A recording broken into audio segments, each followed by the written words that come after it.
Hello sim racers and welcome Sunday live stream, and it is Assetto Corsa Competizione version 1.9 update, and today we are going to talk about suspensions, dampers, bump stops, all that fancy stuff that make your car behave and actually create mechanical grip. So yesterday, fantastic success. I am so glad and so thankful, guys. You've been really amazing. Actually, I don't know, we had something like 1,600 people looking and watching the live stream. Really amazing results. Thank you so much for your patience. I know it's long streams. We will try to make very short to long didn't watch versions of those. And all right, so what are we going to do tonight? So yesterday we talked about the tires. Obviously we scratched the surface and the most important stuff. Let's have a look again on the document that we have prepared for you, and it will be released with the update. So let's have a look instantly. And very short and fast reminder, the pressure range is now wider, starts from 26 and goes to 27 for a good optimum grip, but you can play a lot with the pressures and add rotation and support on your mechanical grip. The temperature range also is a little bit wider, but even most importantly, the surface temperature is very dynamic, and that might affect the grip of your tires depending how much camber, how much toe you're using, and so on. We talk about what's happening with the alignment, the flex of the tires, the heat generation, and so on and so forth, and also how to generate rotation to your car from the actual tire flex, camber, alignment, all that stuff. So today we are going to start talking about the suspension, and we are starting with the bump stops. So it's very important to understand what was happening in 1.8. So in 1.8, up and up and up. What happened to the chat? Frozen. Why are we frozen? Let me double check. No, we're still here. What happened? We had a 1 minute freeze. That's unfortunate. All right, let's try again. Okay, I think we are still live. So let's start from where we stopped. Practically tonight we're going to talk about suspensions, and we start with the bump stop and the suspension travel. What's going on? In 1.8, in the old version, if you would hit a very hard bump on the road or a very high sausage curb, for example, and at enough speed, the suspension would compress, the bump stop would compress, but the bump stop compression could be infinite. And that's a not very good thing. It was a limitation of the simulation. That would mean that on occasion, and especially on very hard and big curbs, the suspension would really get a lot of compression. That would make the suspension geometry, go out of bounds and not be as well. And most importantly, it would create a lot of energy inside the suspension spring and bump stop, because as you know, the bump stop, the more it compresses and the stiffer it gets, much stiffer. It's not linear, it's geometric, it goes up, it's hyperbolic, it goes up really fast. And eventually all this energy had to be released in extension, and that means that your car would simply bounce out from the curb, and we had all these bad situations where on some curbs the cars would jump a little bit too much for comfort, let's say, right? Okay, so in Assetto Corsa version 1.9, which comes out this coming week, after 20 to 30 millimeters max, and on some cars even less, depending, the bump stops now don't have any more travel. they stop compressing, the suspension ends the travel, and then you hit the chassis flexing practically, and you're traveling on the chassis. Now this might you might think that this is, you know, a worst case scenario and the car might jump, but it has both disadvantages and advantages. First of all, going on the suspension end of travel and relying on the chassis flex, it's not going to be nice for your mechanical grip. And secondly, the good news is that at least you are not creating so much energy to the suspension to release at the extension. Okay. Another very important thing is that hopefully we are going to force you, and this is what happens on our initial test, to use a stiffer suspension. Okay. So what this means is that if you use very soft suspension in order to make the car go lower, because maybe you have a little bit less drag and gain 1 km/h of top speed, as it was happening with some setups out there, now in order to get the best possible mechanical grip, you are going to need a stiffer suspension. Stiffer suspension will compress the bump stop on the correct amount. It will not take all of the energy to the chassis, which is flexible and has no damping at all, and that would make for a better mechanical grip and a better control of the suspension movement, the suspension geometry, and possibly over the curbs as well. All right, so all that good theory, all that sounds nice, interesting, and cool, whatever, but what actually happens, you know, when you're driving? Let's have a go and find out, right? Okay, let's go in game, and yeah, let's try you know, Imola with the Ferrari, with which everybody had something to say about, and see what happens. I'm going to get the aggressive setup. As you can see, the aggressive setup already has a negative rake, so higher the front, lower the rear. Not going to change much. Green light, give it all you can. Let's go in and just do a lap.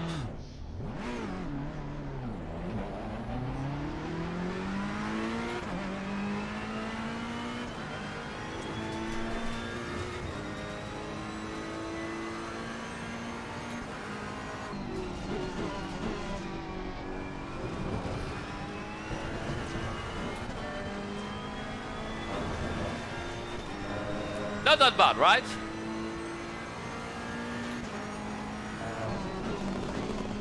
And the car is even, the tires are even cold, so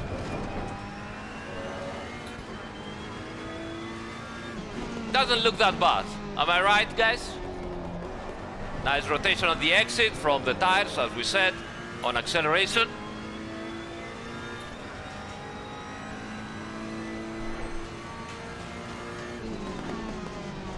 Oh, lost the curve over there, but doesn't matter. Let's rotate the car on acceleration. Still classical aggressive setup, nothing has changed. Nice braking over here. And let's go over here. Boink. Let's exaggerate a little bit. And here we are at Variante Alta.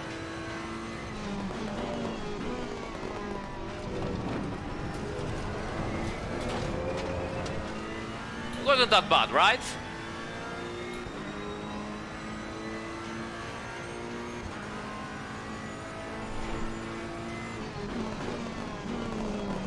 Oi! Cold tires, still cold brakes, everything.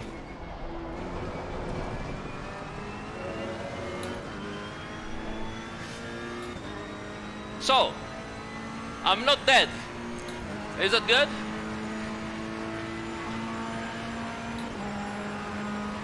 This is the default aggressive setup.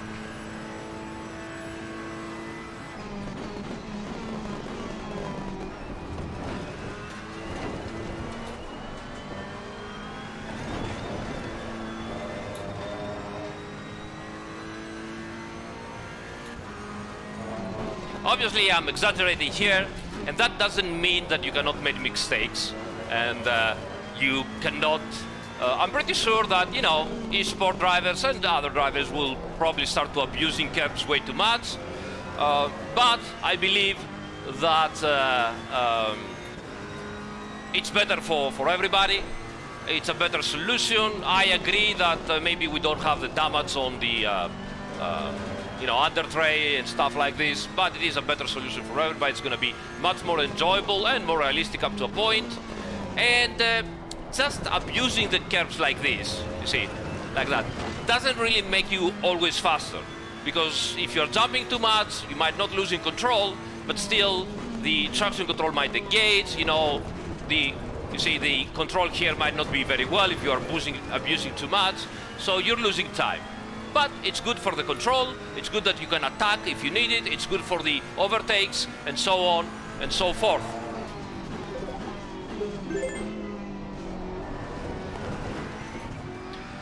Let's have a look on the replays and see how the car handles from the outside. Judging from the chat, I believe that you like what you see, guys. Okay, here we are. Let's have a look. Look how the car nicely absorbs the bumps, bounces around, but still stays in control. Okay? Look at this. Nice bounce. Look at that. Look at how naturally the car absorbs the bumps. Let's have a look at this. Isn't that nice? Boink. There is something magical and mystical on how a car behaves, right? Yeah, doink. Ah, so cool. Let's have a look at what happens at Variante Alta. Ah, here we are. Nice. Even too nice.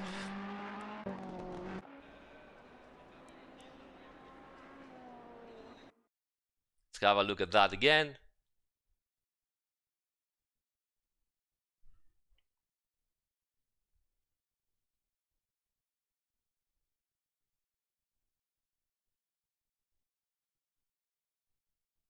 And there you have it. Okay? Is it always like that? A very nice question on the chat I can see. Is this a more realistic simulation, or is this just, you know, making it easier for sim racers? Well, here's what happens if you overdid it and you don't take the correct line. So here you can see I'm jumping way too much, car bounces a lot, and then I'm going inside and still sliding, and obviously I have problems controlling.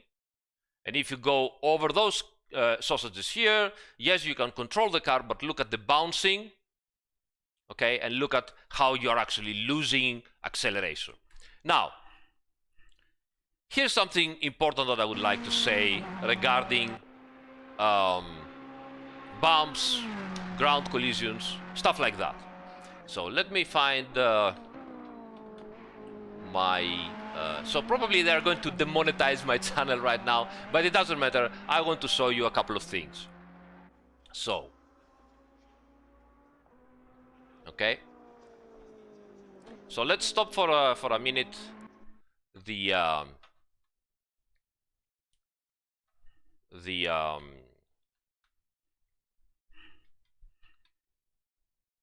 game, and I want to show you the last race at IMSA, Sebring, and I want to show you the first accident from the Ferrari 488, where he lost control in exactly the typical way when you are, you know, all that Sebring is very bumpy, so he was touching the ground and lost control of the rear end. Look at this. You see? Now, if that's not so clear for you, let me show you another example.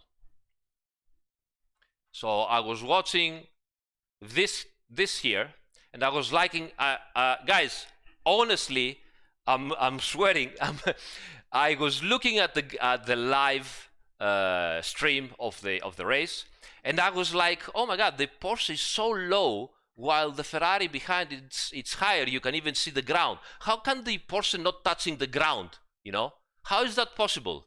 And when I was thinking that, this happens. Look at that. Bumps, Porsche goes in, boink, boink, boink, boink. Oh. You saw that?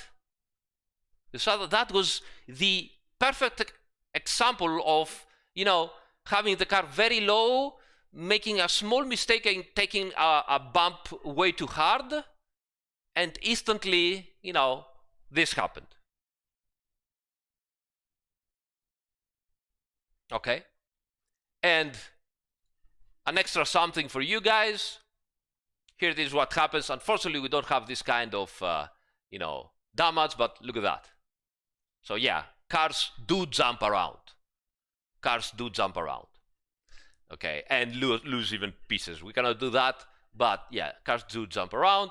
And I want to show you something extra. Now, so you'll know this guy here, I believe. Let's see if I can find out the correct. Yeah, you all know this guy. Okay. Now, Valentino Rossi, multi-champion MotoGP, so for sure a capable driver. He's still learning on cars, but, you know, still a very capable driver. People were complaining about how the Audi jumps around at the Variante Alta and so on, but, you know, that's from last year at Imola, Variante Alta.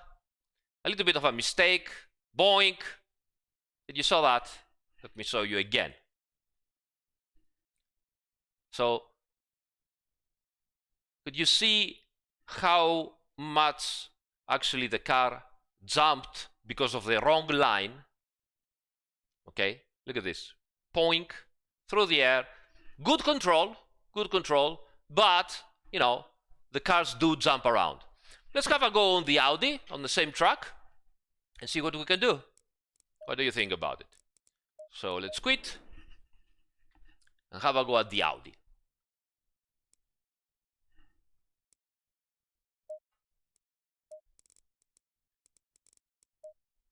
We're gonna take the same car.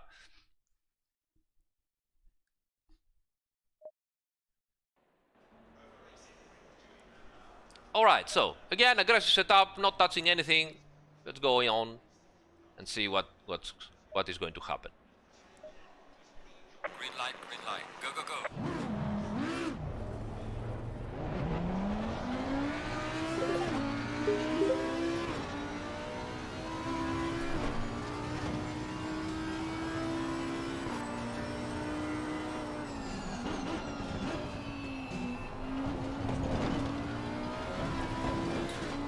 A bit of curbs.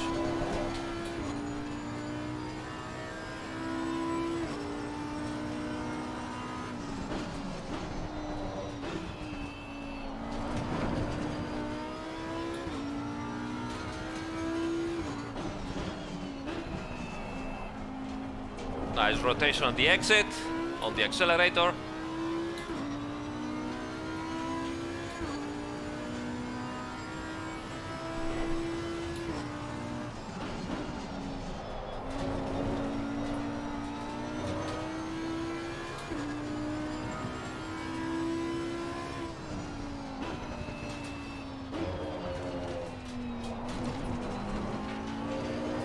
Good control of the suspension over everything.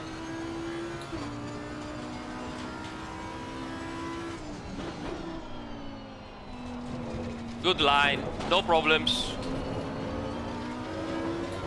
There we go. Now we're gonna make another lap and take a horse line and see what happens.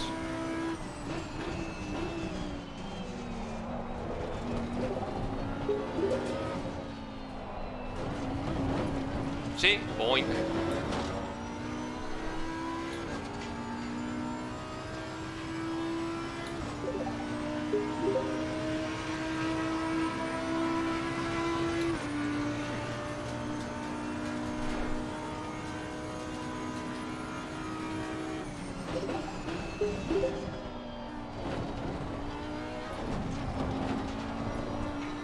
Too much rotation on the exit.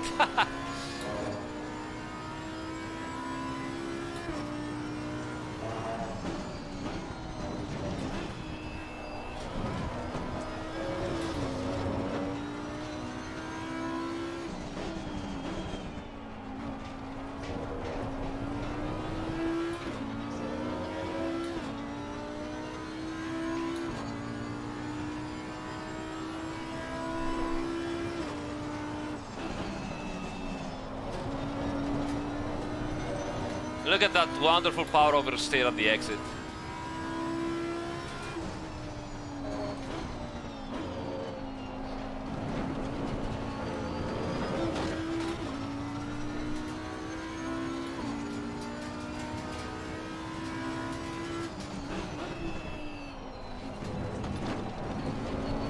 I overdid it, oh.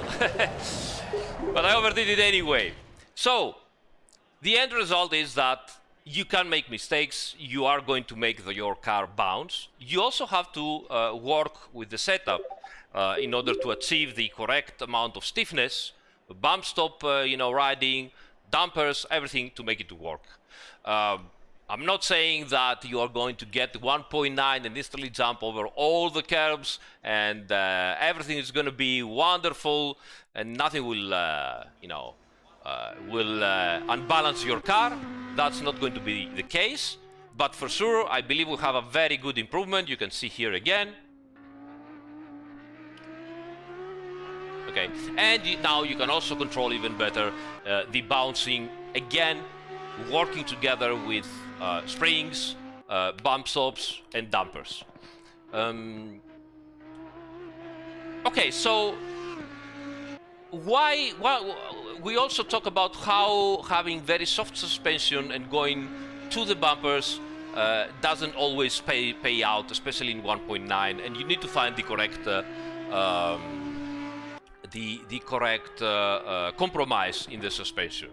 I want to show you an example of this, and it is also a very nice situation to show you also the improvements on the rolling resistance of the tires. So let's get out from here. Actually, I'll let you have a look at the Variante Alta.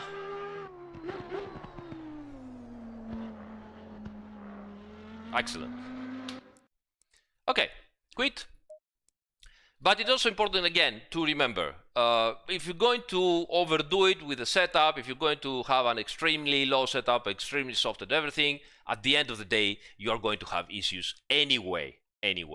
So it also happens in real life. I think we have made a very good step in the correct direction. But remember, problems still exist. It's still, a simulator, so... Goto says, and other people says, please show us the McLaren 720. I will, but also the Mercedes later on. But let's first have a look about the suspension and rolling resistance and how you can deal with the suspension stiffness and what kind of results you might get. Okay? So let's go to Paul Ricard. And let's get one of the famous cars with a lot of drag that didn't have enough top speed in Assetto Corsa Competizione. Alright? So let's go there and see what happens.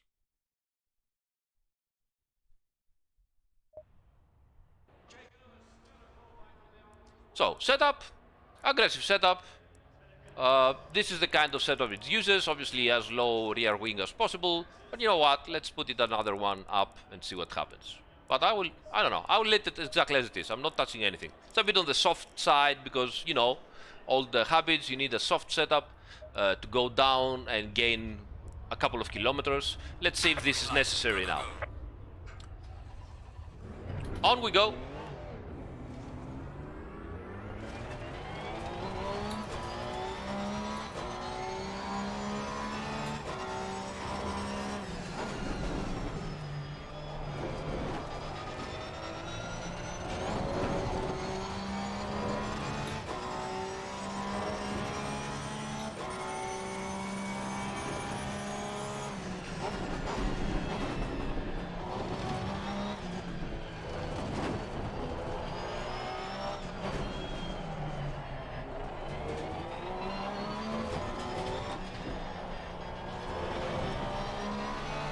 Nice acceleration, rotation, new suspension forces, so good.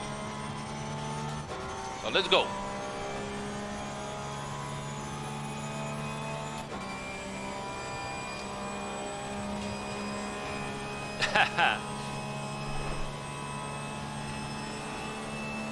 We are in a hot weather right now, 34 degrees, something like that.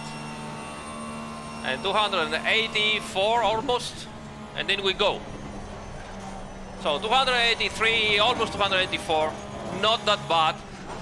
Tires still not in the correct pressure, so we can still maybe gain something from there. I think it's not that bad.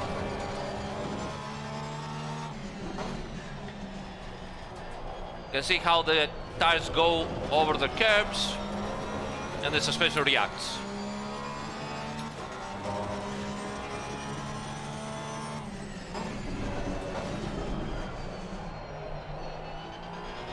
Relatively neutral, you know, handling.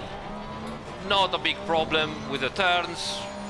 I'm not saying it's the best possible setup, but so let's go to the setup, and let's do an experiment.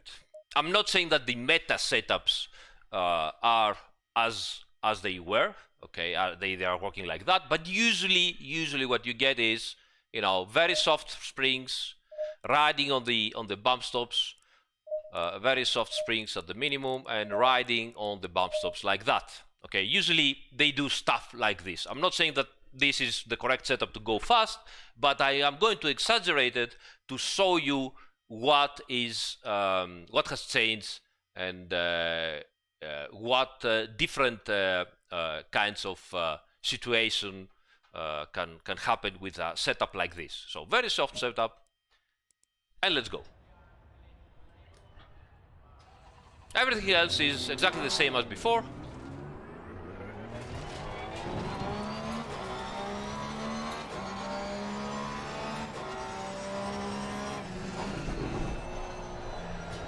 Understeer, lots of understeer, and oversteer, snap.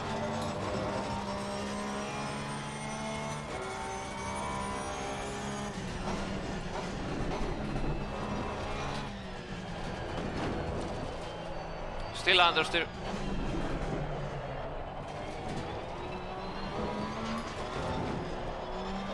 Doesn't rotate, or when it rotates, it just goes.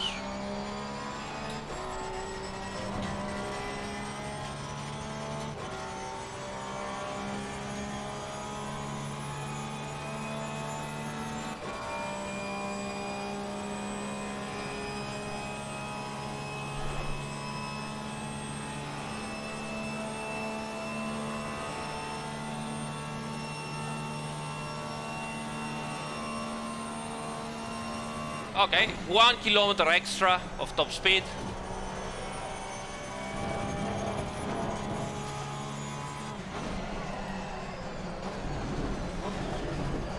I overdid it, that was mainly my fault, but then again, the car didn't really want to, you know, follow my...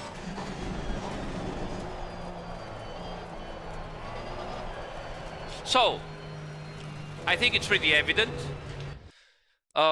Let me show you once more the document and what it means. Okay, so if we go here again, this is what happens right now. So we have extremely soft suspension. The suspension compresses the bump stop. The bump stop arrives at something like 20-30 millimeters of compression, and that's it.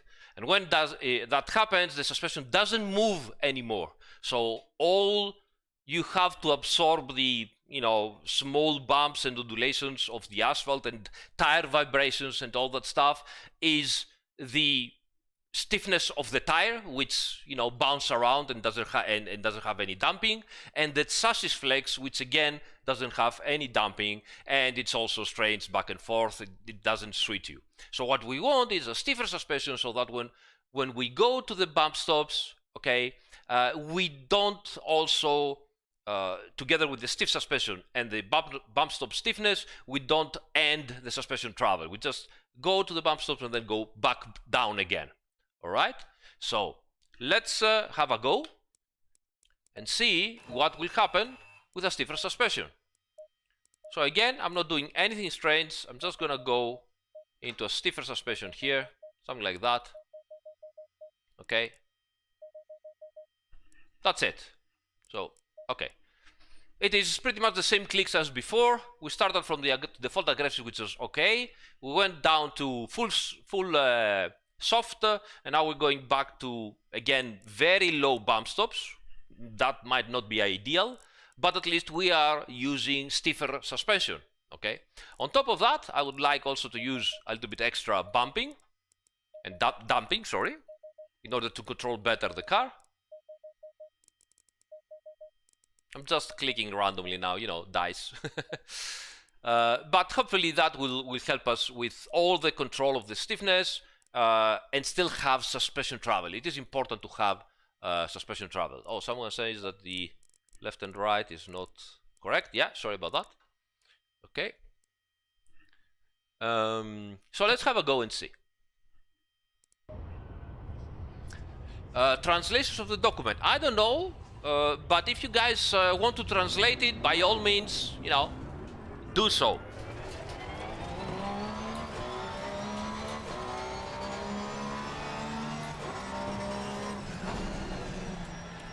Look at the rotation already.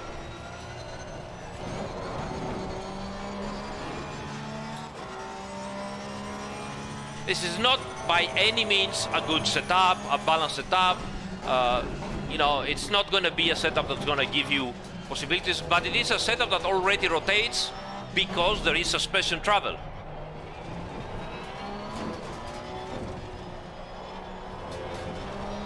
Look at this.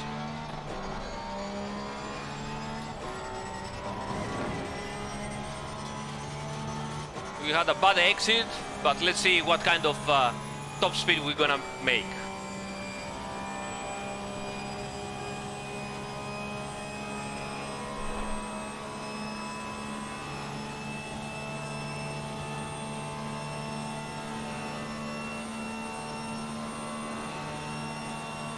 And 283 again. So practically we've lost 1 kilometer per hour. Look at this, I can still control the car. I can rotate the car with the accelerator. Ooh, even oversteer.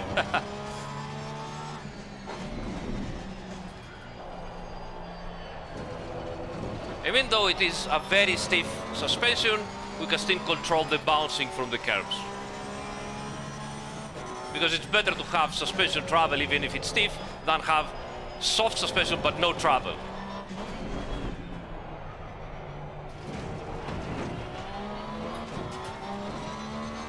Okay, is that a good demonstration, guys? What do you think about it? Let's have a replay, maybe here. Look at this, you see, the car still bounces a lot. We can fix that. You can work with the dampers, you can work with the springs, you can work with the bump stops. You don't always want the suspension to travel a lot. You want to limit the suspension travel, but you need to have suspension travel, okay? All right, so BMW demonstration. So this is interesting. We can go and have a look at the BMW because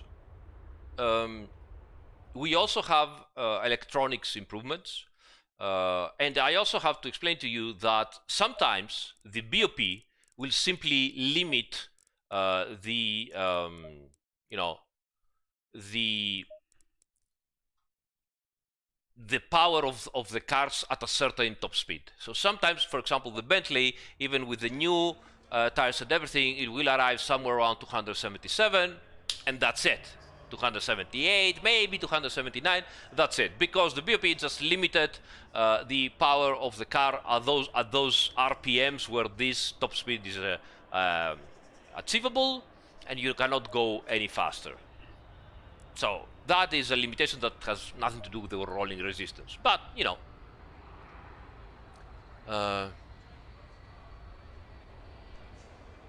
okay, so drive. Green light, go, go, go.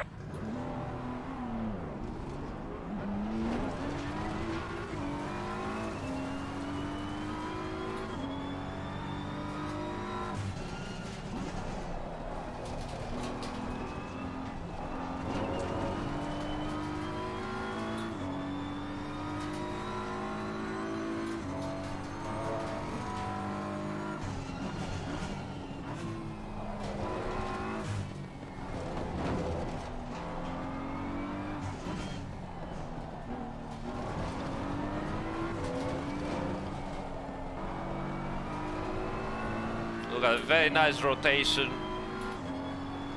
And the traction control letting you slide the rear end in full control.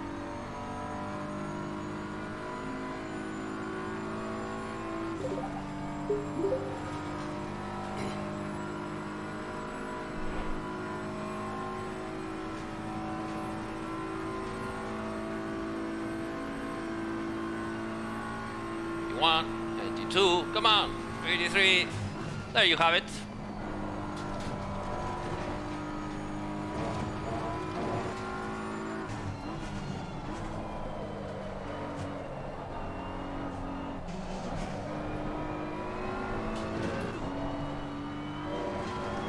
Wonderful rotation.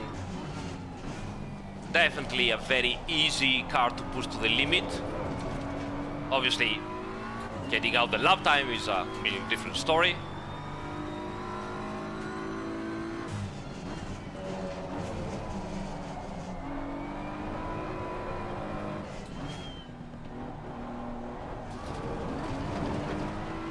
Let's see how the traction control and the improvements we made to the logic, very different from car to car. But let's see how it can let us control the car in slide out of the very slow corners. So traction control 1 now.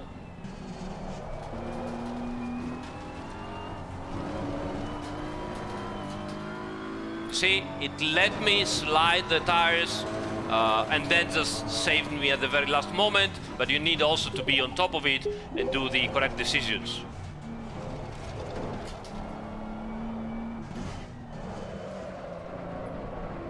Yep, my bad. Skill issue.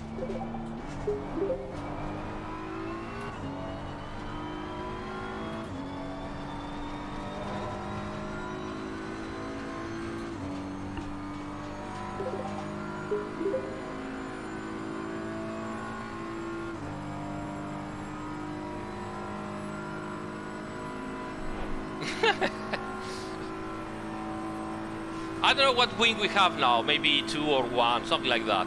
Didn't even check.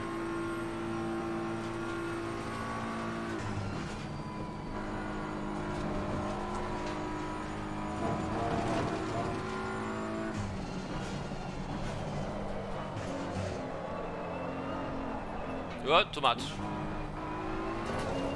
You see?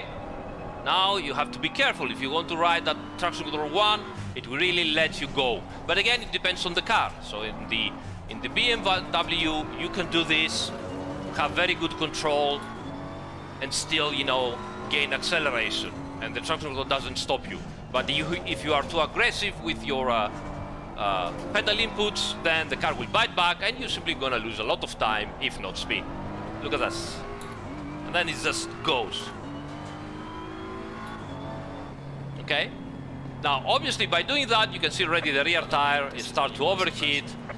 You know, you lose some, you gain some. There's always advantages and disadvantages in a racing car. Have a look at the replay at the last corner, so nice.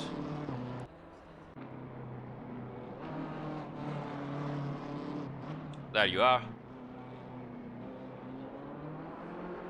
You see, it just let the car do the slides. So beautiful.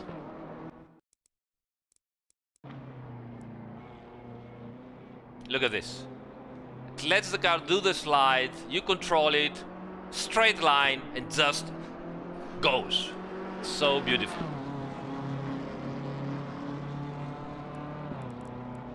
This is running on the default aggressive setup, medium suspension, and what aero do we have? 0. Makes sense. So this is it. What else do we have? So we talk about the bump stops, we talk about the suspension stiffness. We have improvements on the damper curves and how they control the suspension movements, and you can also control with the dampers the handling of the car and also the aerodynamic balance of the car. Let me show you an example of this. So how you can control with dampers the aerodynamic balance of the car. I'm gonna quit this and go to Barcelona, which T3 is quite good to check these things. It's not, you know, it's not a coincidence that Barcelona is such a good track and everybody goes there to do testing. It's a very difficult track, very hard on the tires, but it's very good at testing because it has all kinds of turns and helps you try new things on the car. Let's get the Mercedes, right? Got this, yeah, looking good. Nice.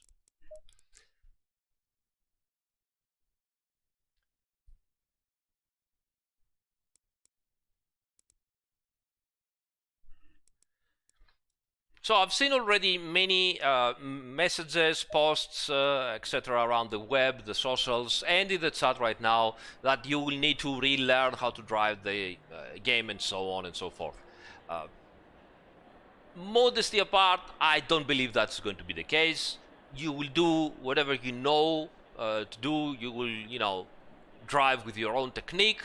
And I believe you will only find benefits, that you will be able to rotate the car better and have a more balanced car, that it's not only usually you could make the car neutral and then you could go on the exit of the turn and the car would understeer. Now it's balanced all through the turn, from turn in to the middle of the corner to the exit of the corner.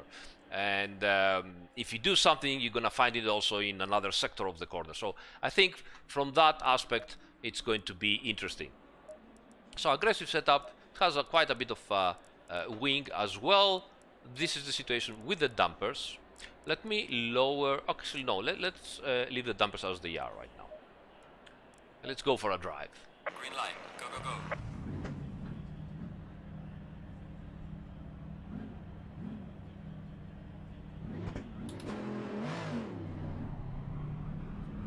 Low tire pressure. Stay clear of the curbs.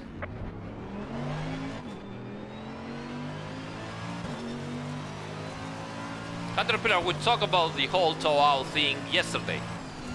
Almost 2 hours of live stream. So, here we are, Barcelona. T3, very long turn. Okay. Go in, you release a little bit, and then you accelerate. You see the car rotates, a little bit of understeer, but still, good balanced car. Okay. Same here. We are turning and a little bit of power oversteer, and we get out.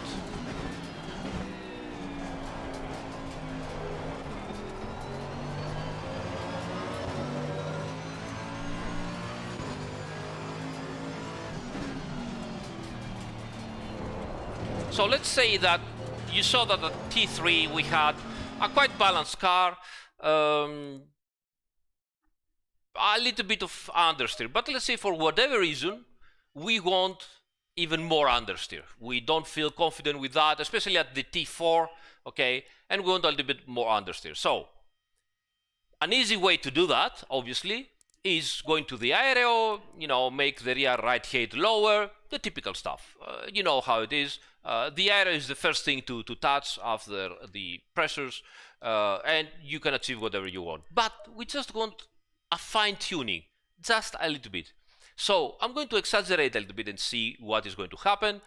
But what I want is the front end to go up in extension when I'm on the accelerator. So I'm going to make the front rebound, the slow rebound, very, very soft. Very, very soft. And the rear bump, also soft, okay? And by that, I want the rear end to squat more, and I want the front end to go in extension, and so the front right height is going to be higher while I'm driving, okay? And hopefully this is going to give me more understeer and more stability. Let's see if I'm right.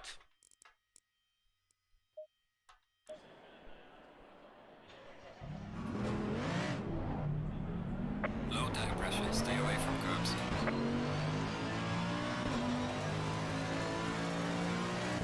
It's gonna happen the opposite. Now, truth to be told, guys, I am the first to admit that dampers are very tricky stuff in real life as well. So let's see, T3, let's go in. Already I can see some understeer. but let's... No, doesn't turn anymore. Come on. Yeah, okay. So we had a little bit extra understeer here. Again, we're talking really... Look at this. A little bit of butt understeer. So I had some power oversteer, I catched it, and then I went wide.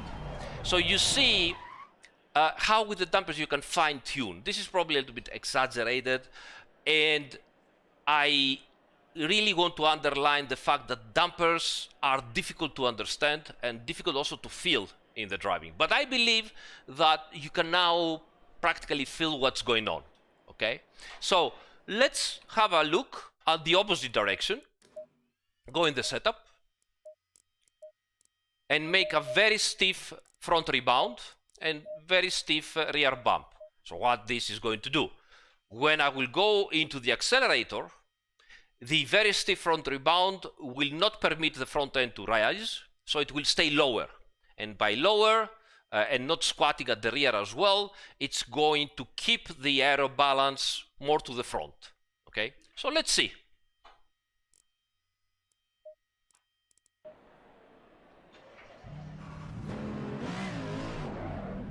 Low tire pressure, stay clear of the curves.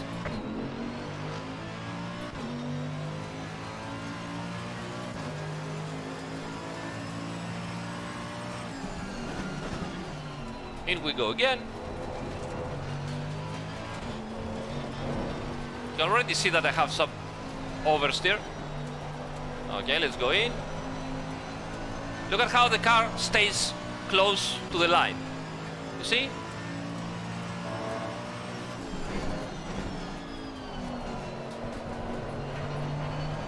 Oh, yeah, it works. I think it works. What do you think, guys? Oversteer? So, as you can see, you can really not only change the mechanical grip of the car, but also influence the aerodynamic balance by working with the dampers and having and influence the ride height, the dynamic ride height of the car during the turn and during your inputs, acceleration or, you know, deceleration, braking, and so on.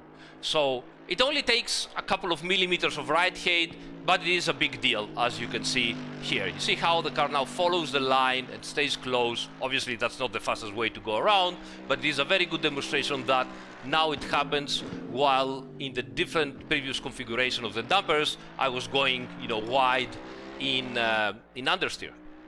What do you think about that? Right? Okay. Last thing I would like to show you. What was the last thing I wanted to show you? I think someone asked from... Yes, Flicker Dogs, we do have jacking up and down effects for sure.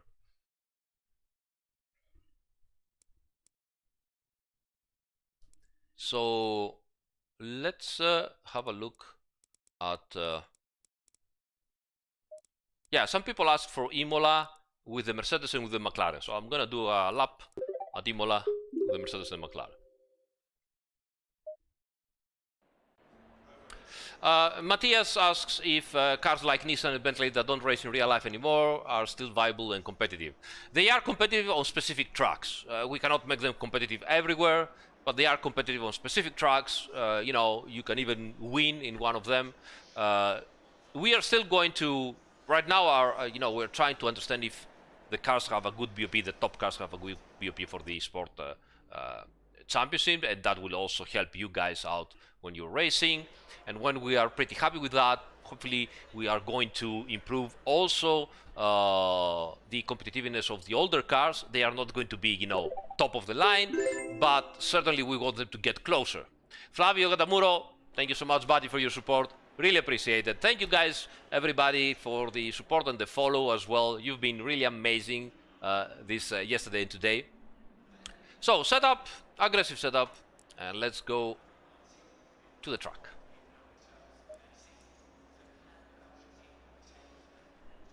I think you're gonna see that the some guys are asking Crispin.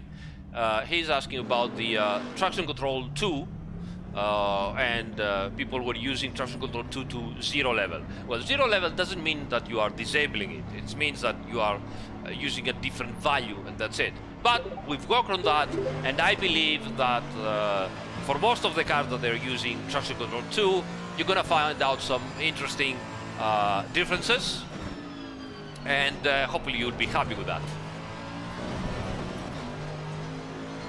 Yup, too much. My bad. Skill issue.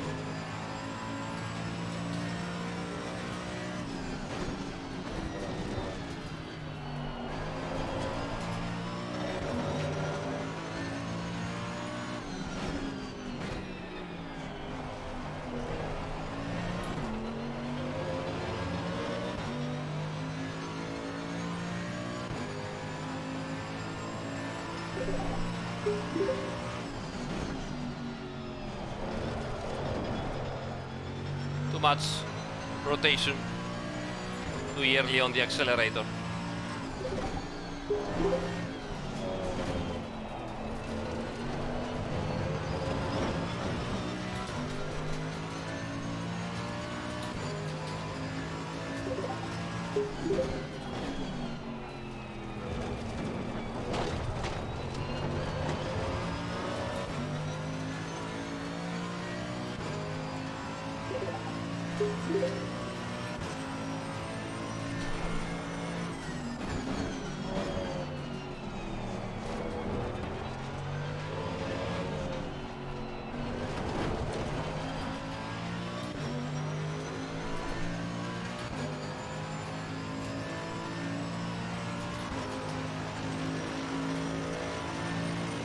We believe that the cars will be slower by half a second or thereabouts, except on some specific tracks, you know, like Monza, where the rolling resistance will probably make a difference, and you're gonna be a little bit faster. Or equal. Probably equal.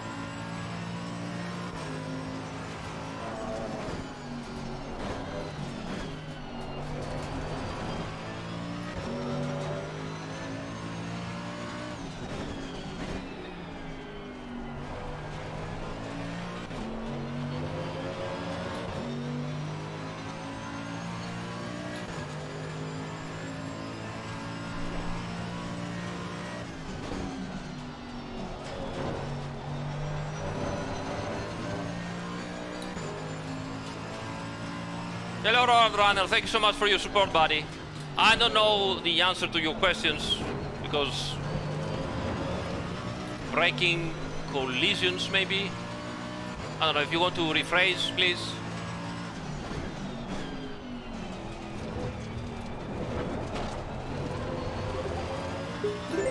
So, this is the Mercedes at Imola.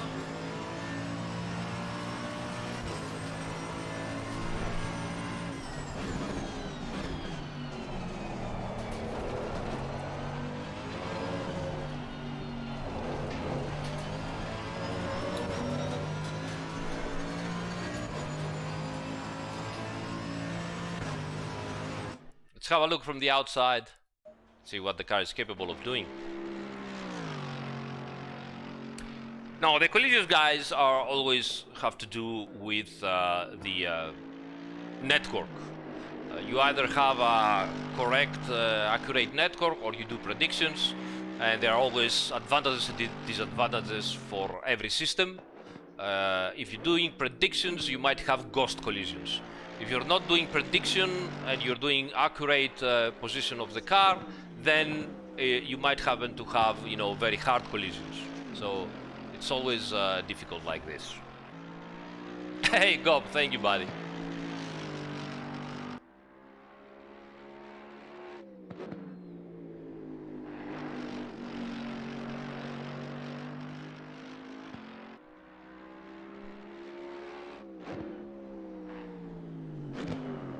Listen to the sound of this V8, amazing.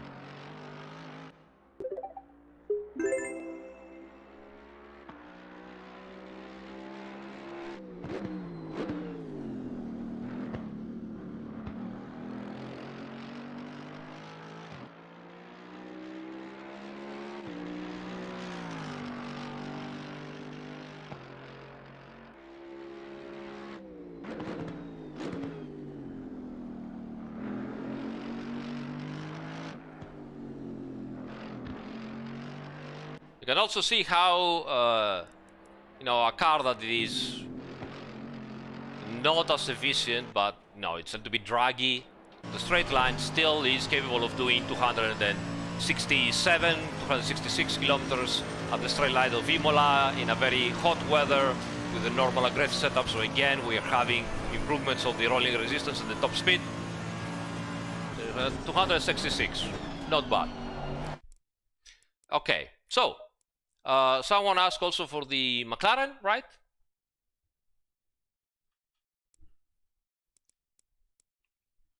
So let's go and get the McLaren.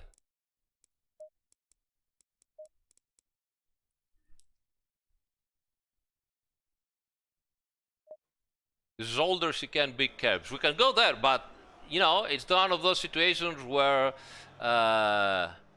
it's you know, it's very big curves. So Daniel, thank you so much, buddy. Appreciate it. Bathurst, oh, I love Bathurst. Yeah. David, thank you, thank you. Yeah, we are doing work on the BOP. It might not be perfect for all the tracks right now, but we are working initially at Monza, Brands Hatch, and Spa, and hopefully we will get even better as we move forward with the real championship as well. So I hope that you will appreciate, guys, that we are going to work very closely with the eSport drivers to get the cars as equal as possible.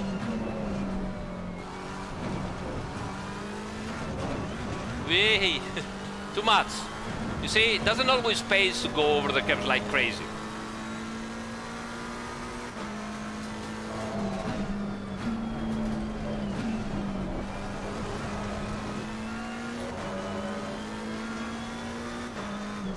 Oh, skill issue.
Again, guys, I remind you, don't expect to jump into a car, go into the curves, take them full head on without the correct, you know, amount of steering input, pedal input, and so on, and the car will just save you.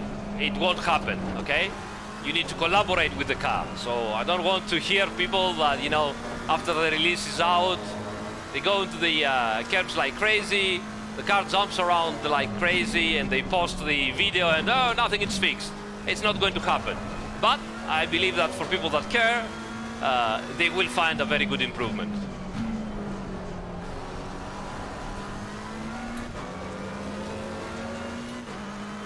Oh my God, Sky, come on, mate. Come on. Thank you so much, buddy. This is amazing. Thank you.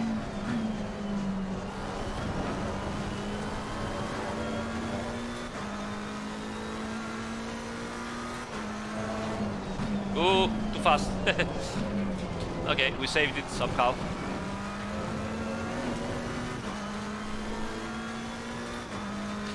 Fred, sì, cercherò di fare una live in italiano. Non ti so ancora dire quando, perché abbiamo la release questa settimana e dopo devo andare a Monza, ma dentro la settimana o magari subito dopo, magari facciamo una live per tutto quanto in italiano.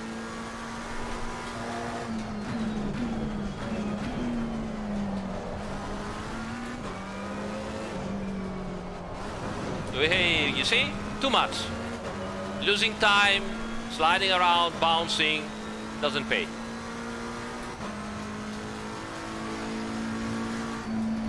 Okay, let's have a look at the replay. I think it's pretty nice. Look at that.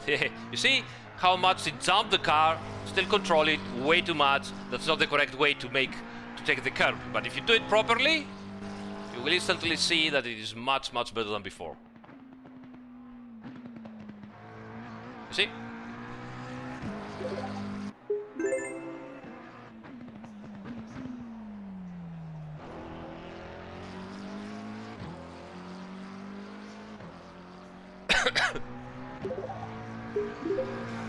Thank you everybody for the follow. You're so many. I cannot really read and see how your names. Usually I call out the new followers by their name, but unfortunately today and yesterday it's really impossible. But thank you so much. You're far too kind. Oh, Ulton Park. That's a very nice. Yeah, thank you, Chris. We can do Ulton Park. Let's go. Let's do Ulton Park. Really enjoyable. Quit here.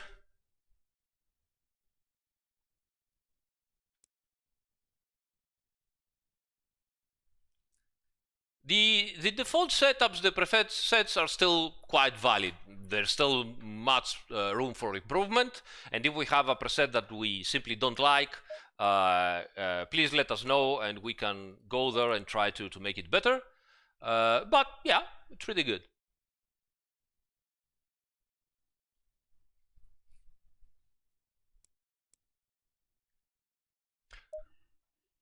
In Porsche Cup, you say? Don't have it. I don't know if I have the necessary skills, but we can try it. Ulton Park, Porsche Cup. Thank you, buddy. You're so good, so nice of you. Thank you. Okay, let's go the aggressive, and off we go. Green light, give it all you can. Low tire pressure, stay away from curbs.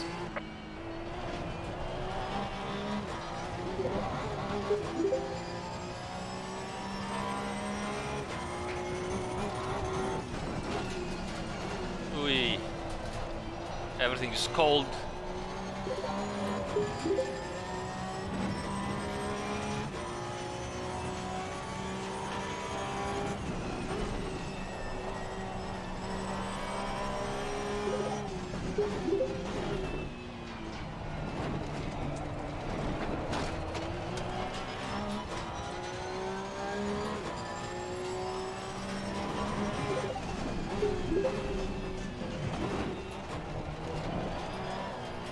Hey, cold, cold.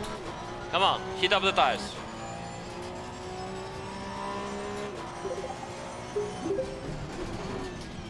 Let's attack this curb. Boink. And the other one.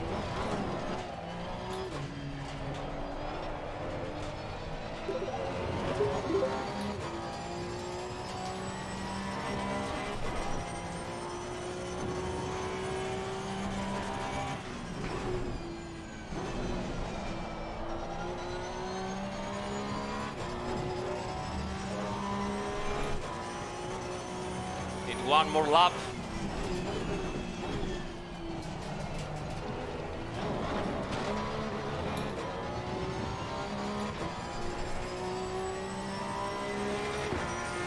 I've lost the chat, I need to scroll down.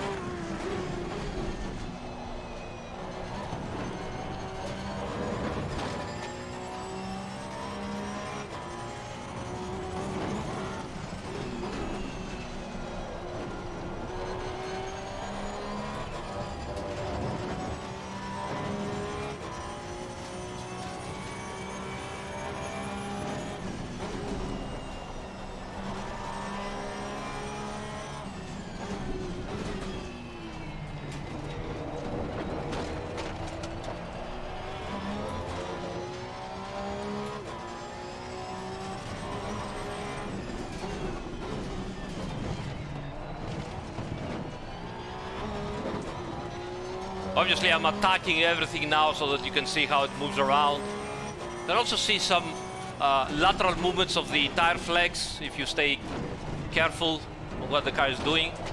Hello tires.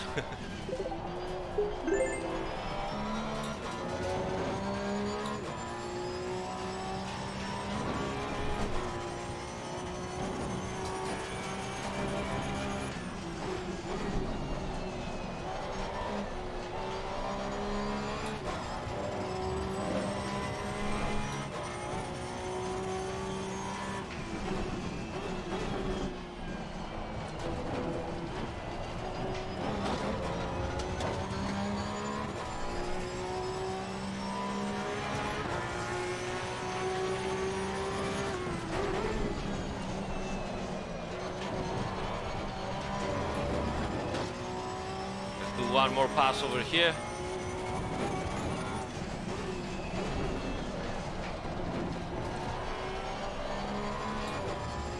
All right, so let's have a look at the replay so I can catch the chat and see what you guys thinking about it. All right, that's nice. Let's start from here. We'll start.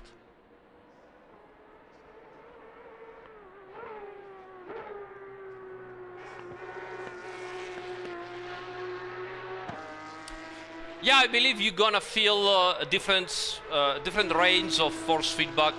How to say, force, damping, movements around. I feel them, and I think the range is even wider now, so it will also help you to catch some drifts and feel better what's going on with the movement of the car through the tires.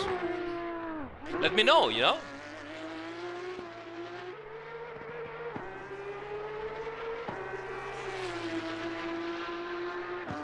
The wet tires PS pressure is still the same, it's high. Obviously all the changes we did on the slicks, they apply on the wet tires as well. So yeah. Sestinomio, yes, I will be at Monza, so come and find us, guys.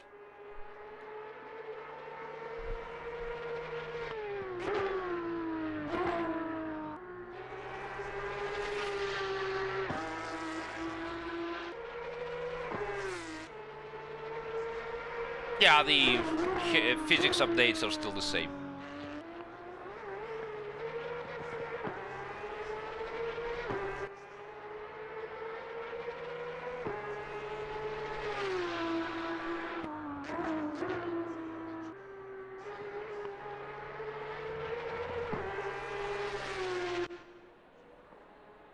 No, Femke, it's pretty much similar. You can see how the car body moves around depending on what you do and what it does when it takes the bumps.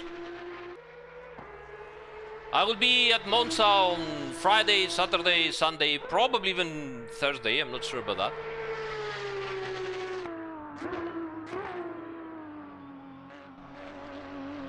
No, I don't think you need to readjust your force feedback setting, except if you've done really crazy things.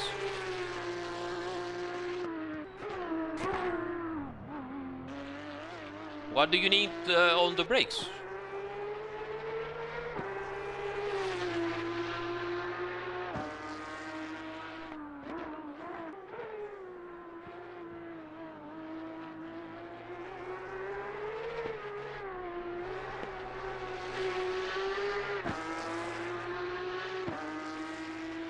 Audi Evo 2 at Ulton. Yeah, we can do that.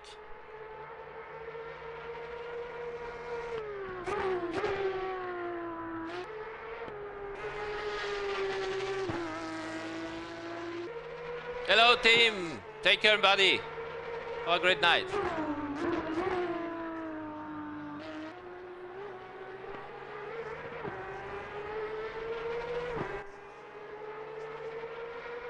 No, you don't require a higher system.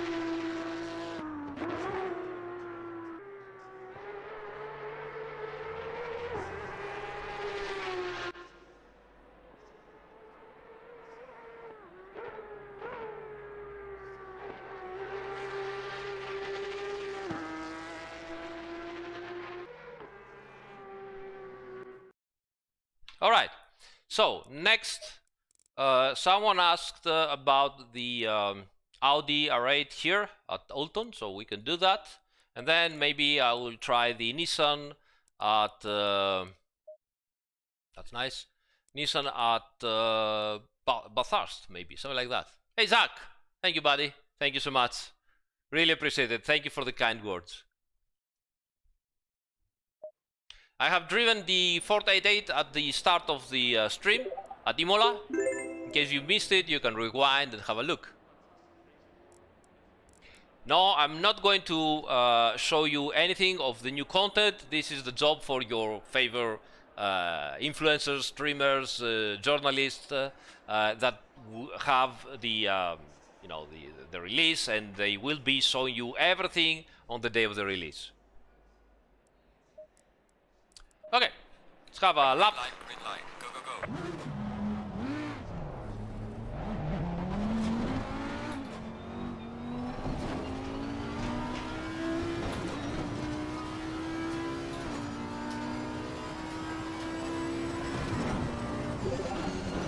Wait, fast. Okay, got it.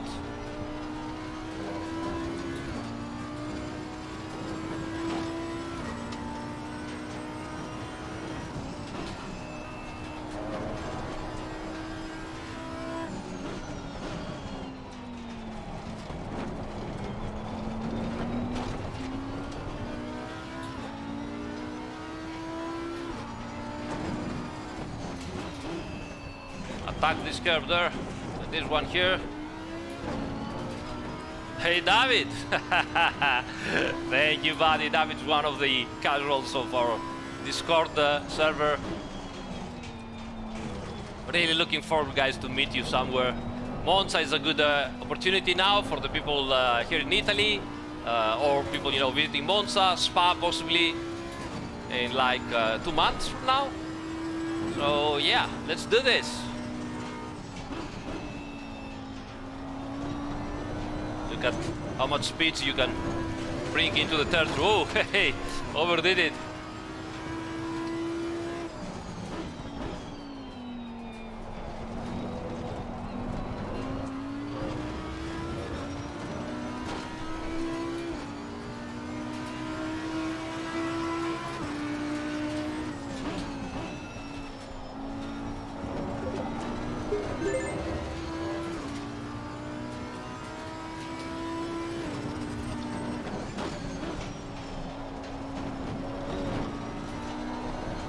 Nice rotation at the exit on full throttle.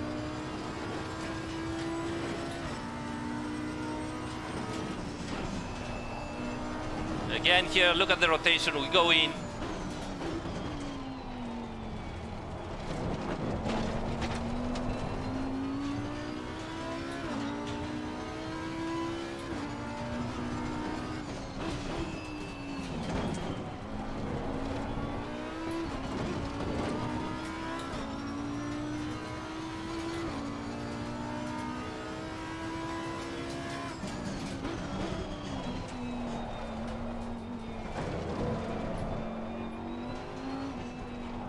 Whoop, skill issue again. Reading the chat way too much when driving.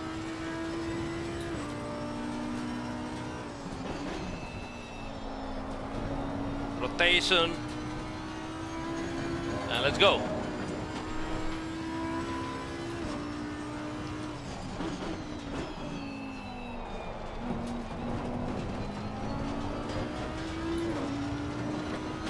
Brand's hat, say Gob, thanks again for the support, buddy. I don't know. I'm thinking about it, but I don't know. Replay. It's replay time. Let's have a look at the last lap here. Seems to be nice. What an incredible sound from the V10.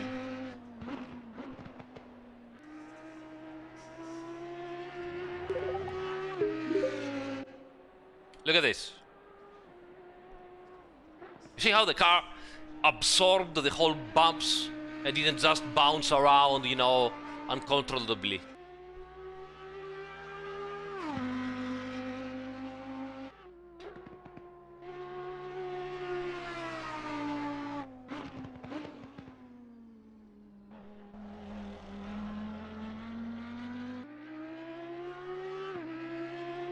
Again, look at here.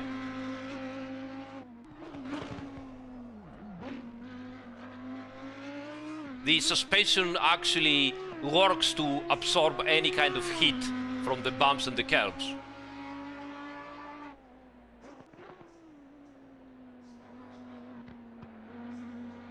Wait.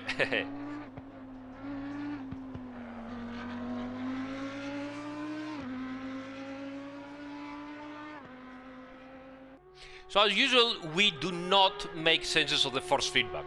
The force feedback in our titles is always extremely pure. Forces arriving from the tires and the suspension, they get, you know, through the leverage system of the suspension geometry to the steering wheel, and we send a number of 0 to 100, you know, to the USB to control your steering wheel. So it's that pure and that simple. We always said and talked about that. It's a simple fact. The quality improvements you're gonna feel, hopefully, in the force feedback are because the tires do more work, the suspension with the dampers do more work, and all this is translated to your force feedback. So it's pure stuff. We don't do specifically something on the force feedback drivers or whatever. Okay, so someone said Zolder on what car? I don't remember. Bentley maybe? Something like this. And then we do a Bathurst, and then we call it a day. What do you think? Bentley Zolder. Okay, let's do Bentley Zolder, and then we go to Bathurst.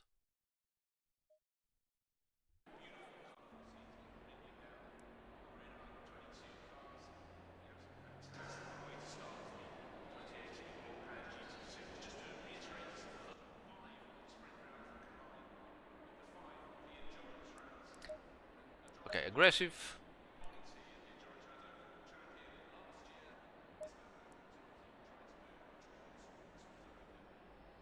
We talk about the electronics and how there is a full logic that permits you. We saw that with the BMW and how it goes.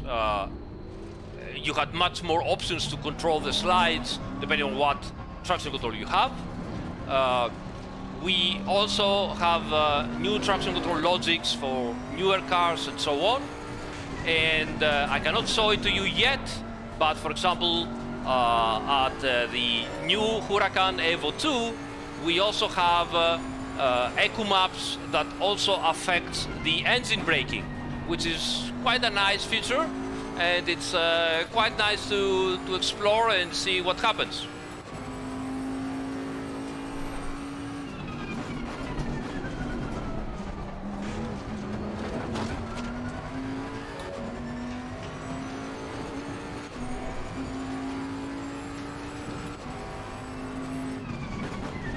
Wait.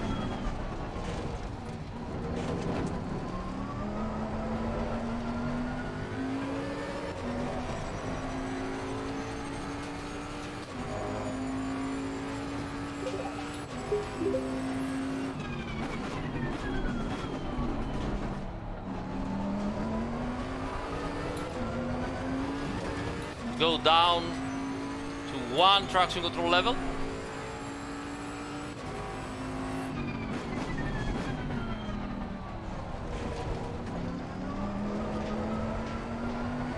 But how nice the slide towards the outside happens now.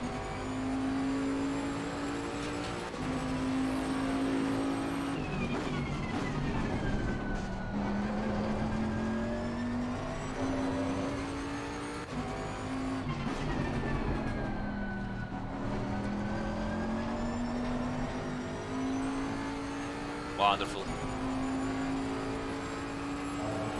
Good. Okay, let's rotate with the accelerator. You see, I have options to close the turn if I have made a mistake.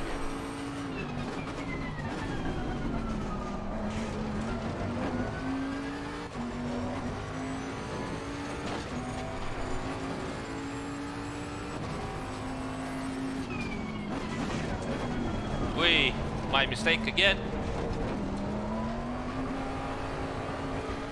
Did you listen to the traction control working?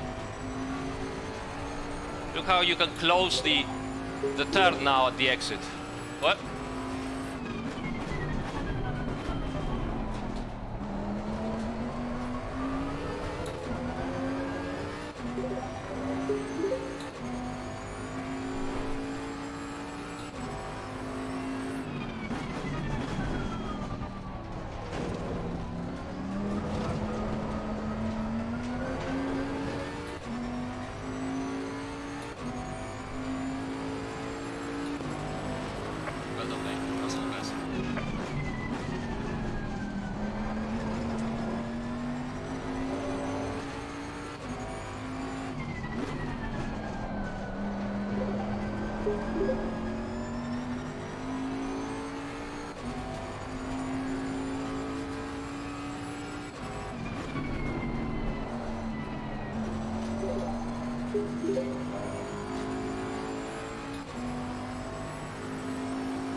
full send.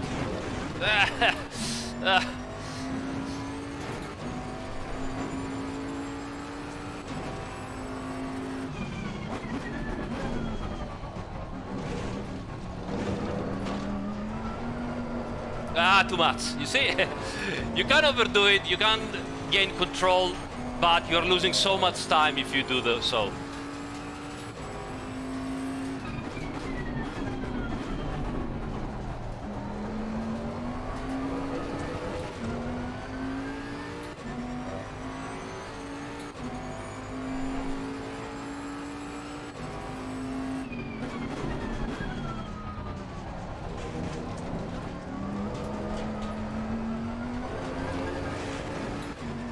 Alright, let's have a look at the replay from the outside and enjoy.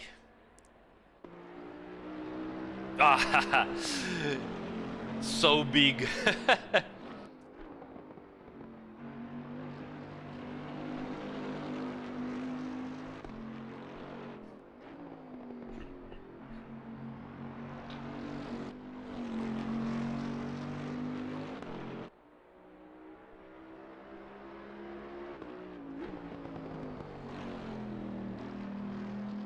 Look how the rear end rotates. Did you notice the rear end rotating at the exit of the corner?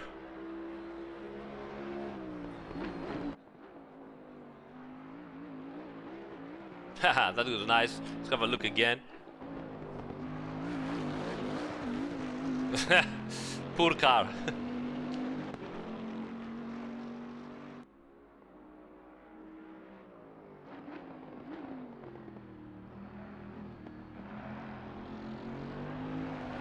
Ah, way too much.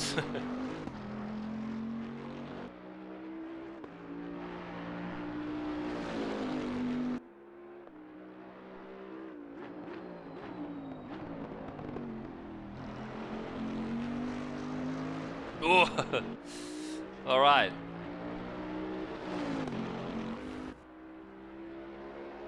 Beautiful.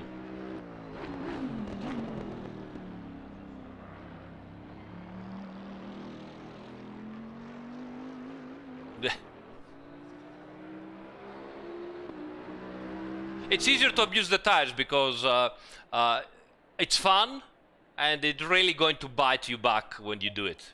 So don't do it if you really want to have some proper performance.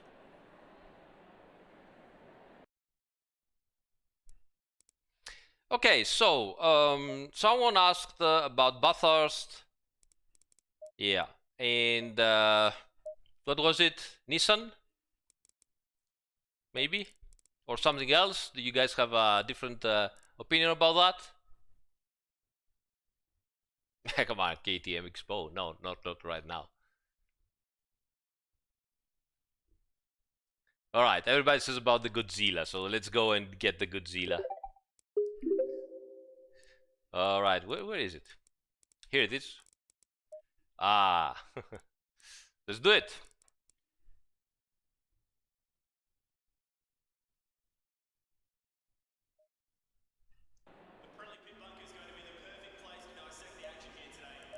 Simple aggressive setup, let's go. What an amazing track. So difficult, so technical, so risky and dangerous. Impressive.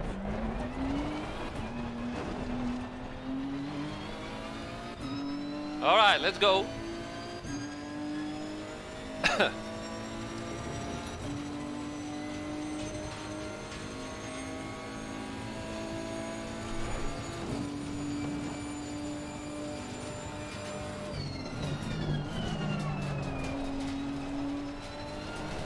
Oh, you see how in the exit wanted to rotate a bit too much? Still cold tires.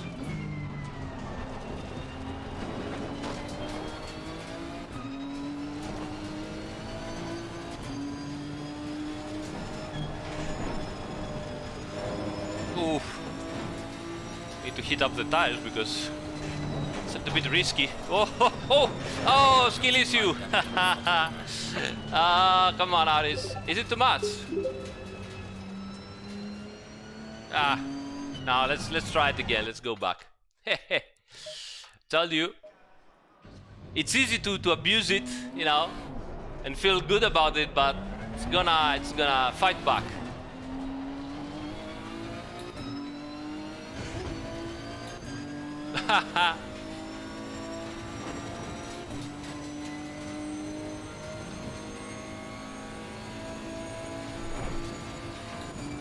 Too much of everything.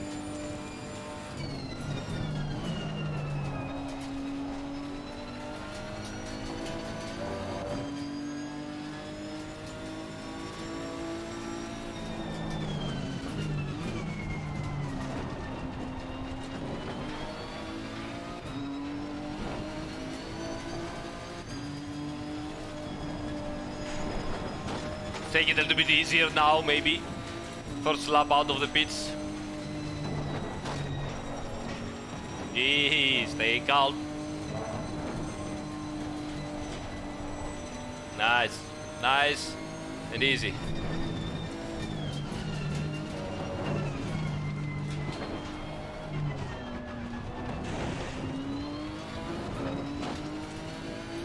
Heat up everything properly. Are you ready to unleash the Godzilla? Let's go!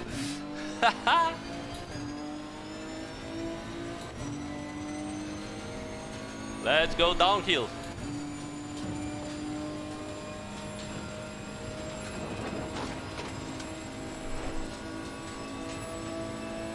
Ooh. Oh! Oh, that's fast. Oof. Okay, somehow we stopped the car.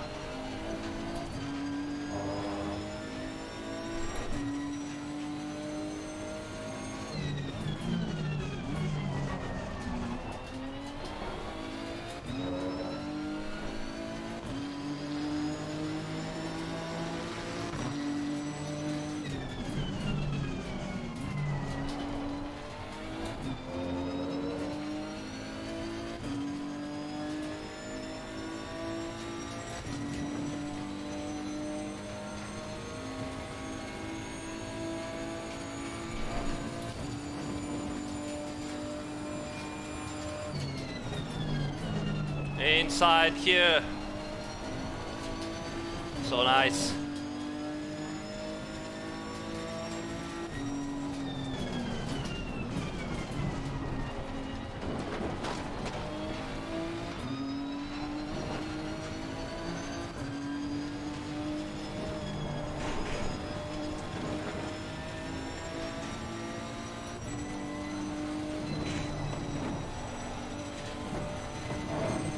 Oh, little touch on the wall over there. Or the rear end stepping out. Let's go.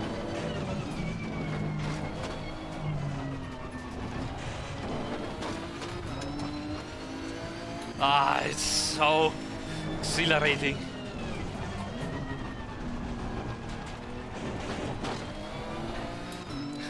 You notice a little power oversteer at the exit?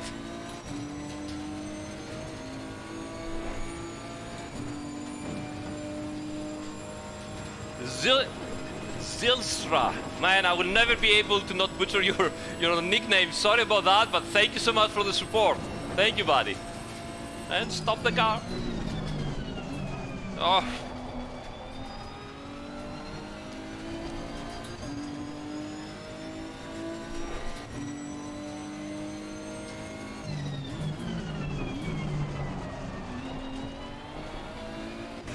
And there you have it.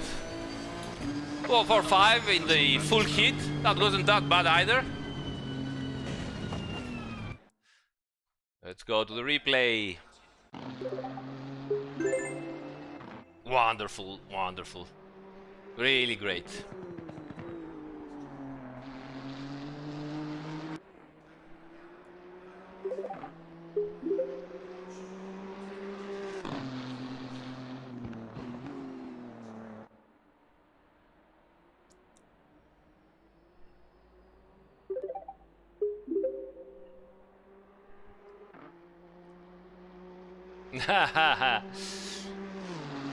We don't care, guys. We go for full realism here.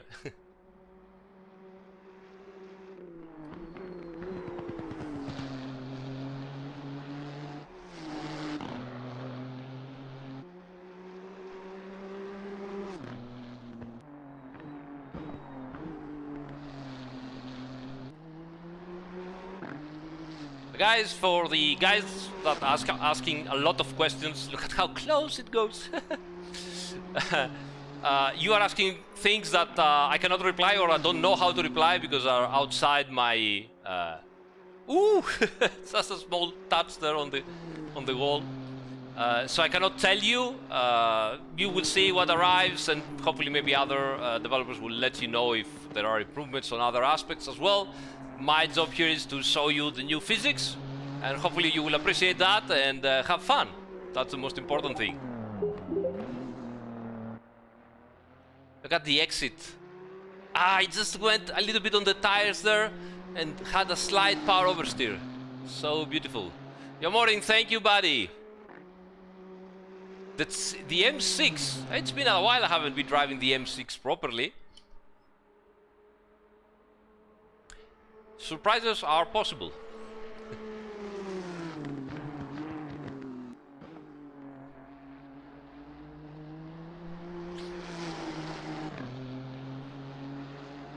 And there you have it, a lap at Bathurst on the Nissan, the Godzilla. So good, so good. Alright guys, what time is it? We have a little bit extra. Let's see, what would you like to see? We could do... Someone says the M6. It's been a while. You want to see the M6 at Bathurst or somewhere else?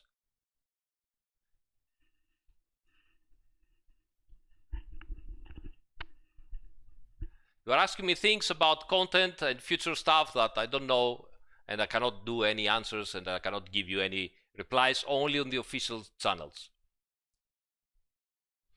Ooh, the chat is going into fire. I cannot catch up.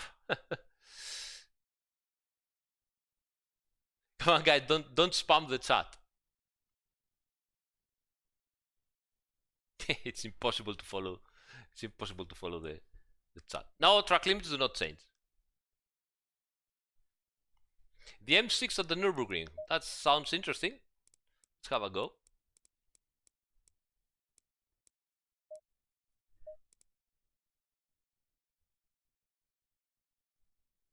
Now that's because of the development build that I'm using. It's extra stuff that works only for us, so it doesn't have to do with your build, guys.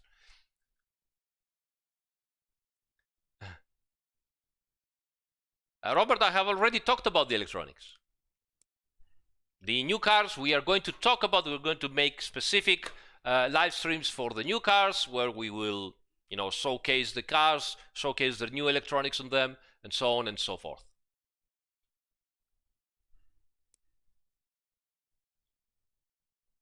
Going to Nürburgring today in the Miata. Yay! Miata! Miata gang! Well done. You did enjoy it, right? It was amazing, wasn't it?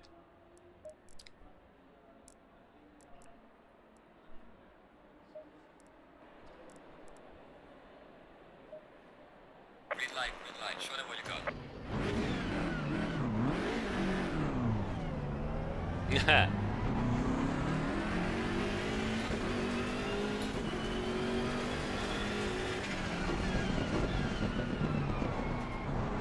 Okay, let's see how the M6 rotates now under acceleration here. Look at this.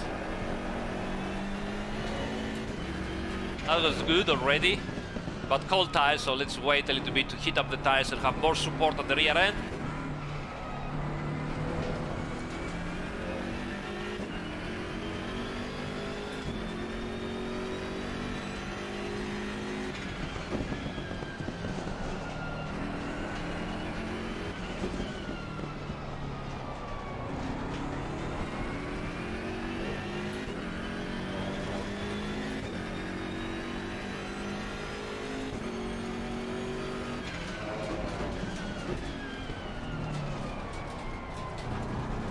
Look at this, rotation at the exit.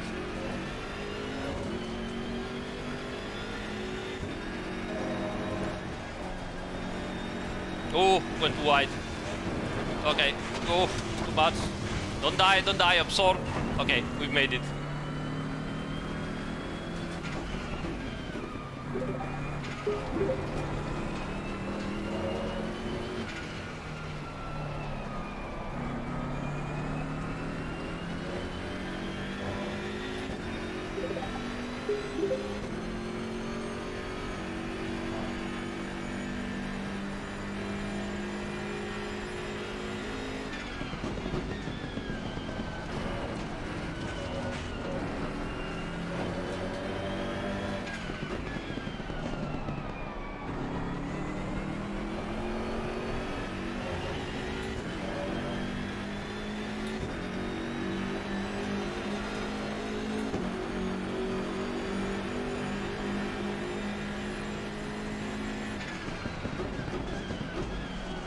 Ooh. Too much chart reading as usual. Lost the braking reference point.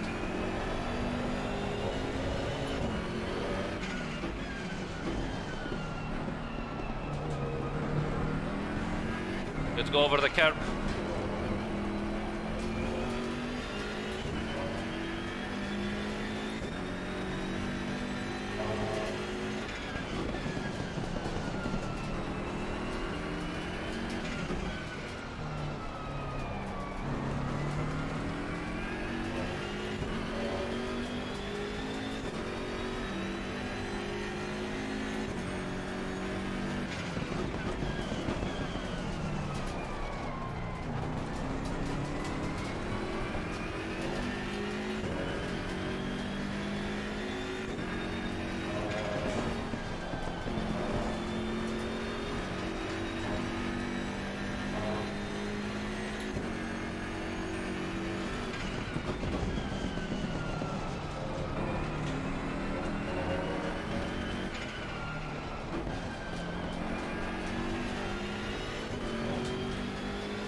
No, contact phase from car to car is the same.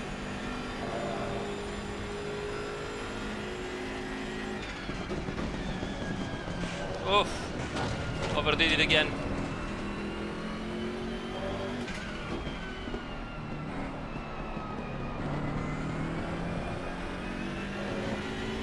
Alright, so there you are.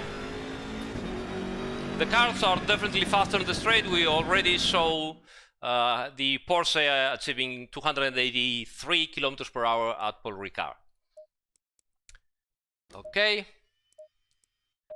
What else? I think, yeah, I'm starting to be a little bit tired, guys. I hope you can understand. Let me see if there is a final request of something. And if there is not, we will close. Otherwise, I'm sure there's going to be a lot of requests, but just one final request. Of course, the Aston Martin is still here, obviously.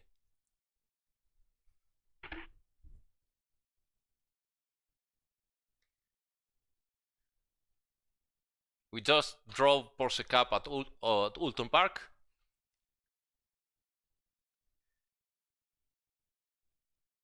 We talk about the electronics through the whole stream, pretty much. Oh my god, so many. Oh, okay, the chat is going on fire again.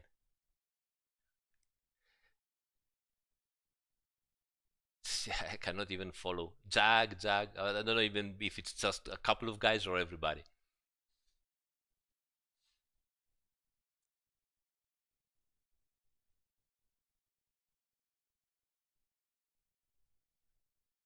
Okay, the Jaguar at Monza. I'll try it. I haven't tried it at Monza. Just to make you happy, guys. Where is it? Here you are. Oh my god, what a dinosaur. Incredible.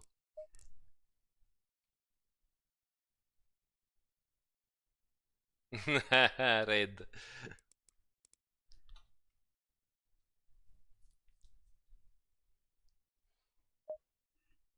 I don't even know what kind of fire it has. Oh my god, we are gonna die. Yeah. I'll admit, it's been a while I haven't been touching this car, so we might need to, you know, work a little bit with it.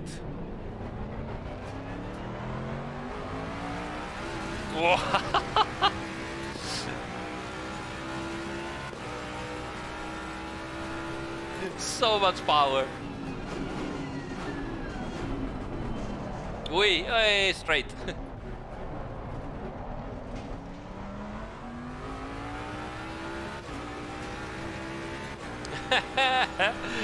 Brings a smile to my face every single time. Probably not the best car to demonstrate everything. Just a little bit clipping right now. A bit too much.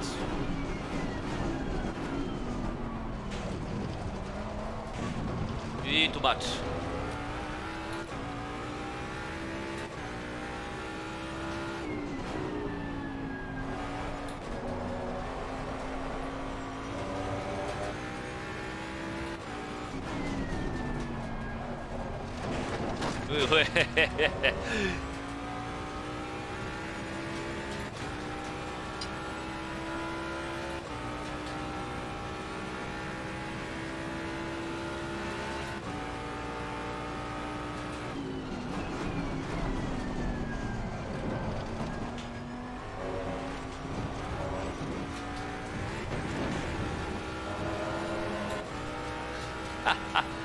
What a car! It really is a beast. Unbelievable.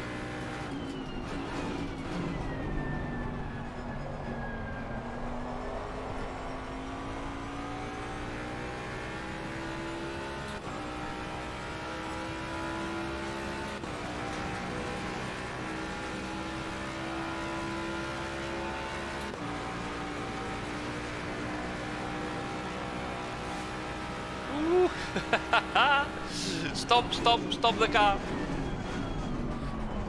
Oh. Yeah, it was a little bit hard to stop it from 278 kilometers per hour.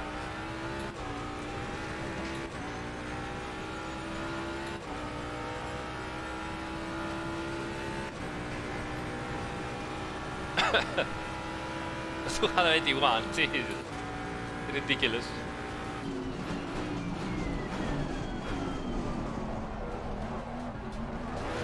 Ooh,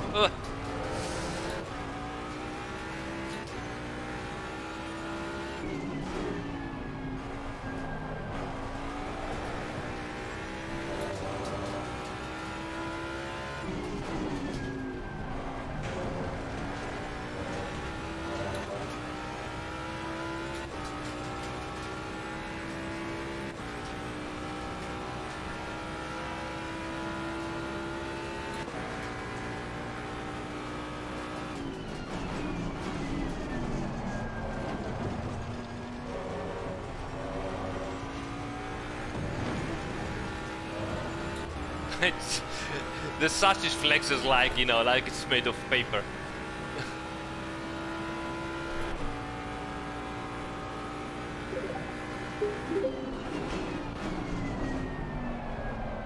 Rotate the car, come on.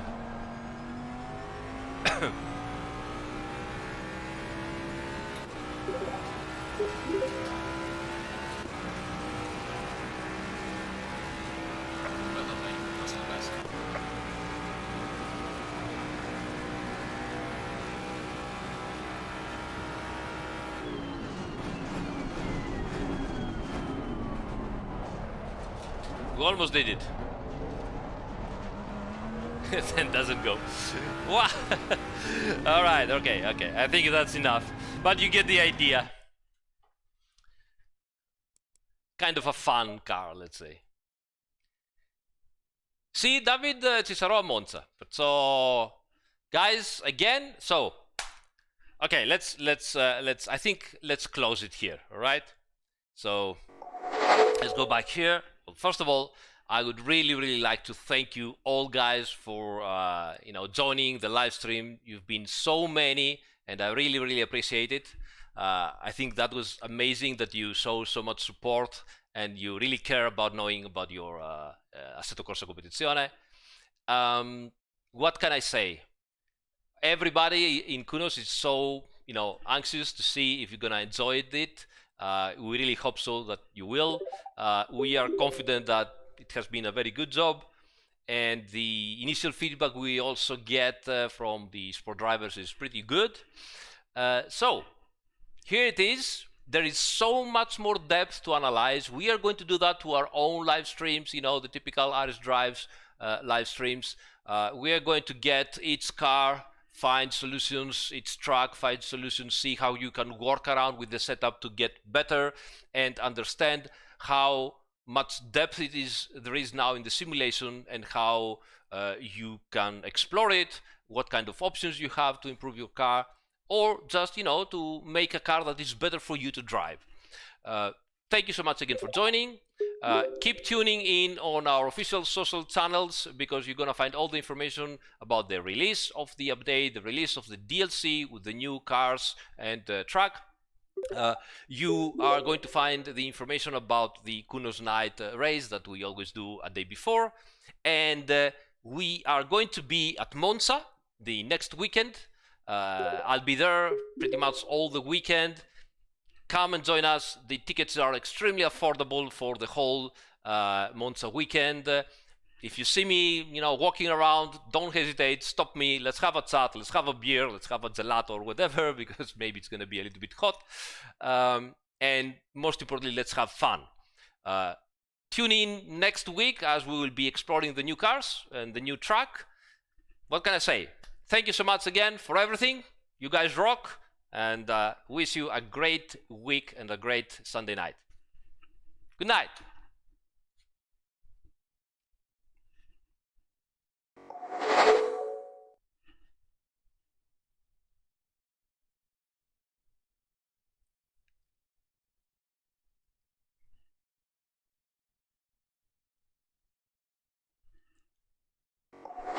Here you are. Happy now? Yeah? Okay? Can we go home? Yes? Okay. Good night.